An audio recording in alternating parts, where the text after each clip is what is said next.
Pepper ಪೌಡರ್ನ ಮನೇಲೇ ಹೇಗೆ ಮಾಡೋದು ಅಂತ ನೋಡೋಣ ಬನ್ನಿ. ಪೆಪ್ಪರ್ ಮತ್ತು ಜೀರಿಗೆ ಪೌಡರ್ನ. ಸೊ ಪೆಪ್ಪರ್ನ ಹೀಗೆ ಫ್ರೈ ಮಾಡ್ಕೋಬೇಕು 1-2 ನಿಮಿಷ. ನೋಡಿ ಎಷ್ಟು ಫ್ರೆಶ್ ಆಗಿದೆ. ಇದು ನಮ್ಮ ಮನೆಯದೇ ಪೆಪ್ಪರು, ಹೊರಗಡೆದಲ್ಲ. ಹಾಗಾಗಿ ಮನೇಲೇ ಪೌಡರ್ ಮಾಡ್ಕೊಂಡು ನಾನು ಆದಷ್ಟು ಮನೆಯಲ್ಲೇ ಮಾಡ್ಕೊಳ್ಳೋಕೆ ಟ್ರೈ ಮಾಡ್ತೀನಿ. ಆ್ಯಂಡ್ ಜೀರಿಗೆನೂ ಅಷ್ಟೇ 1-2 ನಿಮಿಷ ಫ್ರೈ ಮಾಡಿದ್ದೀನಿ ಅಷ್ಟೇ ಬಿಸಿಲಿ. ನೋಡಿ ಬ್ಲ್ಯಾಕ್ ಆಗಿಲ್ಲ ಅಷ್ಟೊಂದು, ಸ್ವಲ್ಪ ಫ್ರೈ ಮಾಡಿದ್ರೆ ಸಾಕು. 1-2 ನಿಮಿಷ ಬಿಸಿ ಆರಕ್ಕೆ ಬಿಟ್ಟರೆ ಮತ್ತು ಮಿಕ್ಸಿಯಲ್ಲೇ ಪೌಡರ್ ಮಾಡ್ಕೋಬೋದು. ಹೀಗೆ ನಾನು ಮಿಕ್ಸಿಯಲ್ಲೇ ಪೌಡರ್ ಮಾಡ್ಕೊಂಡಿದ್ದೀನಿ. ನೋಡಿ ಈ ಥರ ಜೀರಿಗೆ ಪೌಡರು ಹಾಗೆ ಪೆಪ್ಪರ್ ಪೌಡರ್ ಎರಡೂ ಮಾಡಿದ್ದೀನಿ. ಪೆಪ್ಪರ್ ಪೌಡರ್ನ ತುಂಬಾ ಯೂಸ್ ಮಾಡ್ತೀನಿ ನಾನು ನಮ್ಮ ಪಾಪುಗೆ ಎಲ್ಲದಕ್ಕೂ. ಸೊ ಹಾಗಾಗಿ ಮನೆಯಲ್ಲೇ ಮಾಡ್ಕೊಳ್ಳೋಣ ಅಂತ ಜೀರಿಗೆ ಪೌಡರ್ ಮತ್ತು ಪೆಪ್ಪರ್ ಪೌಡರ್ನ ಮಾಡ್ಕೊಂಡಿದ್ದೀನಿ. ತುಂಬ ಈಸಿಯಾಗಿ ಕ್ವಿಕ್ಕಾಗಿ ಮಾಡ್ಕೋಬೋದು.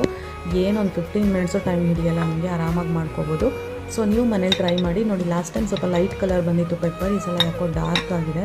ಮೋಸ್ಟ್ಲಿ ಸ್ವಲ್ಪ ಜಾಸ್ತಿ ಫ್ರೈ ಮಾಡಿದ್ದೀನಿ ಅನಿಸುತ್ತೆ. ಏನು ತೊಂದರೆ ಇಲ್ಲ, ನೀವು ಯೂಸ್ ಮಾಡೋಕ್ಕೆ ಸ್ವಲ್ಪ ಫ್ರೈ ಮಾಡಿದ್ರೆ ಏನಾದೇನು ಕಹಿ ಬರಲ್ಲ. 1-2 ನಿಮಿಷ ಫ್ರೈ ಮಾಡಿದ್ರೆ ಸಾಕು. ಸೊ ಹೀಗೆ ಗ್ಲಾಸ್ ಬಾಟಲಲ್ಲಿ ಸ್ಟೋರ್ ಮಾಡಿ ಇಟ್ಕೋಬೋದು.